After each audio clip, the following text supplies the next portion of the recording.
जब टाइटैनिक को 1912 में बनाया गया तो इसे दुनिया की लार्जेस्ट क्रूज शिप का टाइटल दिया गया और टाइटैनिक के डूब जाने के बाद तक किसी ने भी इस जैसा शिप बनाने की हिम्मत ना की।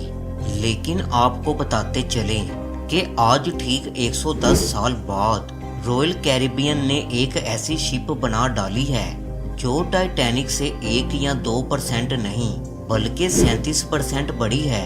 आप लोग भी यकीनन ये जानकर हैरान होंगे कि टाइटैनिक में सिर्फ 2435 लोगों की कैपेसिटी रखी गई, लेकिन इस क्रूज शिप में 7600 लोगों की एकोमोडेशन का बंदोबस्त किया गया है।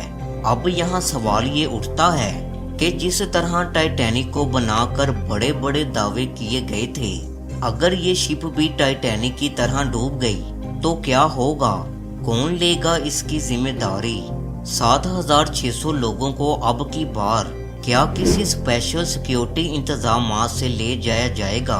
आइए ये सब जानते हैं आज की इस वीडियो में। दोस्तों, हिडन ब्रॉडकास्ट की एक और इंटरेस्टिंग वीडियो में खुशामदीद। अपनी इस वीडियो का आगाज करते हैं हम रॉयल कैरिबियन कंपनी से, जिन्होंने अक्टूबर 2016 में दुनिया की सबसे बड़ी शिप पर काम शुरू किया, जिसे आइकन ऑफ सीज का नाम दिया गया।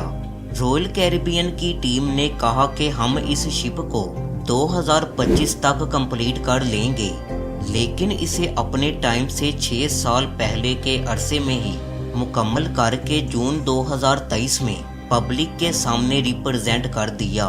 अब यहाँ एक हैरानी की बात ये थी कि टाइटैनिक शिप की कंस्ट्रक्शन मुकम्मल होने में 3 साल और 2 दिन लगे थे, जिसे व्हाइट स्टार लाइन कंपनी के लोगों ने बनाया था।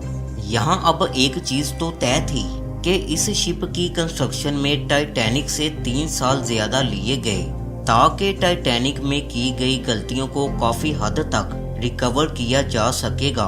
अब हम बात करते हैं आइकन ऑफ सीज में मौजूद उन तमाम लग्जरियस की जो टाइटैनिक शिप की एडवांसमेंट को क्रॉस कर चुकी हैं। आइकन ऑफ सीज में मौजूद लोगों को एंटरटेन करने के लिए पहली बार रॉक क्लाइंबिंग को रखा गया है, जिसके साथ साथ सर्फिंग और मिनी गोल्फ एरियाज भी बनाए गए हैं। यहाँ इस शिप पर 7 बड़े स्विमिंग पूल्स को बनाया गया है, जिसके डिजाइन को बिल्कुल एक अम्यूजमेंट पार्क के डिजाइन से रिलेट करके बनाया गया है।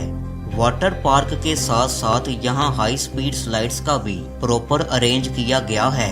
इसके साथ साथ आपको बताते चलें कि टाइटैनिक शिप में स्क्वाश कोर्ट भी मौजूद था, जो कि आइकन ऑफ सीज में मिसिंग है। टाइटैनिक के सफर के दौरान लोगों को जिस चीज में सबसे बड़ा मसला देखना पड़ा वो था डाइनिंग में, क्योंकि टाइटैनिक पर 4 ही रेस्टोरेंट मौजूद थे, लेकिन आइकन ऑफ सीज में हैरत अंगेज तौर पर 15 रेस्टोरेंट्स को बनाया गया है, जो कि इस शिप को लार्जेस्ट शिप का अवार्ड भी दिलवा सकती है। हालांकि ये शिप टाइटैनिक से 5 गुना बड़ी है, लेकिन रॉयल कैरिबियन में मौजूद इंजीनियर्स ने टाइटैनिक और आइकन ऑफ सीज की स्पीड लिमिटेशन को काफी हद तक सिमिलर कर दिया है। टाइटैनिक शिप की स्पीड 21 से 22 नॉट यानी 40 किलोमीटर पर आवर थी, और आइकन ऑफ सीज की स्पीड को भी 22 से 23 नॉट के रेंज में रखा गया है। यहाँ आप लोग जरूर एक बात सोच रहे होंगे कि शिप्स के अलावा बाकी ट्रांसपोर्ट यानी कार्स, बसेस और हवाई जहाज की स्पीड तो शिप्स से कई गुना ज्यादा होती है, तो शिप की स्पीड को इनसे भी कम क्यों रखा गया है? दरअसल दोस्तों, शिप्स की स्पीड को सिर्फ फ्यूल एडजस्टमेंट की वजह से कम रखा गया है। अगर शिप्स की स्पीड को मैक्सिमम कर दिया जाए तो बहुत ज्यादा फ्यूल कंज्यूम होने लगेगा, जिसकी वजह से अगर शिप का फ्यूल खत्म हो जाए तो शिप अनबैलेंस होने की वजह से डूब भी सकता है। यही वजह है कि सामान को ट्रांसपोर्ट करने वाली कार्गो शिप्स की स्पीड अक्सर 12 से 15 नॉट्स रखी जाती है, यानी शिप्स 20 किलोमीटर पर आवर की स्पीड से मूव कर रही होती है, क्योंकि इन शिप्स को सामान पहुंचाने में कई महीने लग जाते हैं। टाइटैनिक शिप जिसको 3000 लोगों ने मिलकर मुकम्मल किया था, इसकी कंस्ट्रक्शन में लगभग $7.5 मिलियन लगाए गए थे। जो कि 2 अरब 18 करोड़ और 73 लाख के आसपास की रकम बनती है। लेकिन आज के दौर में बनाए गए इस आइकन ऑफ सीज पर $2 बिलियन की कॉस्ट लगाई गई है, जो कि टाइटैनिक की अमाउंट से कई गुना ज्यादा है। लेकिन आपको यहाँ एक बात जरूर हैरान करेगी, वो ये कि टाइटैनिक शिप को जब अपने सफर पर रवाना किया गया तो तब इस शिप पर 7 डेज के स्टे के लिए थर्ड क्लास टिकट को $35 रखा गया, जबकि सबसे महंगी फर्स्ट क्लास टिकट को $4000 रखा गया।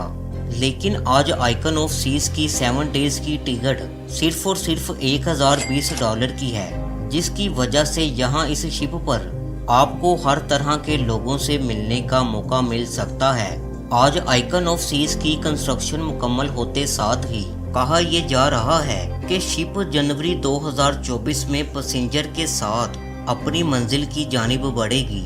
जिस तरह टाइटैनिक को जाने से पहले टेस्ट किया गया था, ठीक बिल्कुल वैसे ही जून 2023 में आइकन ऑफ सीज को भी टेस्ट किया गया है, जिसमें रॉयल कैरिबियन टीम के 450 एक्सपर्ट लोग बैठे हुए थे और इस बात की तस्दीक कर ली गई है कि ये शिप हर लिहाज से परफेक्ट है और समंदर की गहराइयों में जाने के लिए तैयार है। लेकिन दोस्तों, आपको नहीं लगता कि अभी तक इस क्रूज शिप में एक चीज मिसिंग है, और वो है टाइटैनिक को दिए जाने वाला टाइटल अनसिंकेबल। कहा यह जा रहा है कि रॉयल कैरिबियन की टीम के ये लोग इस शिप को अनसिंकेबल का टाइटल नहीं दे रहे, क्योंकि उन्हें डर है कि कहीं ये शिप भी टाइटैनिक की तरह डूब ना जाए। लेकिन ये हम सभी जानते हैं कि टाइटैनिक को उसके गरूर ने अपने अंजाम तक पहुंचाया था। ये सब था आज की हमारी इस वीडियो में। वीडियो अच्छी लगी हो तो दोस्तों के साथ शेयर करना मत भूलिएगा। मिलते हैं अगली इंटरेस्टिंग वीडियो में। अल्लाह हाफिज।